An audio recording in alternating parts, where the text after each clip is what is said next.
So going into a pitch, there are a few things that you want to pay attention to. Number one is sound.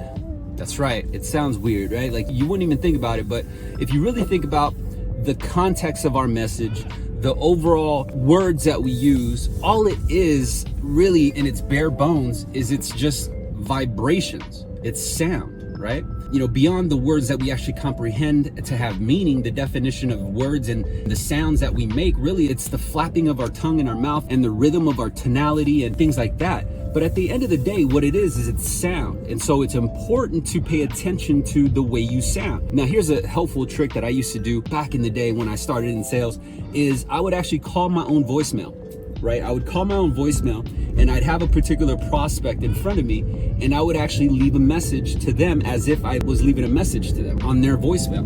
And the reason why I would do this is because I would need to listen to the way I sounded. If you ever catch yourself where, you know, sometimes depending on what you ate or what you drank, like if you drink soda or you drink coffee, sometimes you get like that glucose, right? Like that syrup type sense that's in your throat. And so you get like that's the last thing you want to do on the phone call, right? You don't want to be like just throwing up or hacking up a hairball while you're doing a pitch. Don't do that. So what you got to do is you got to pay attention to the way you sound. And so if I sounded off on this voicemail, I'd pick it up before I'd actually go into my pitch. And then what I would do is I would actually drink warm water. And the reason for that is because it helps your vocal cords.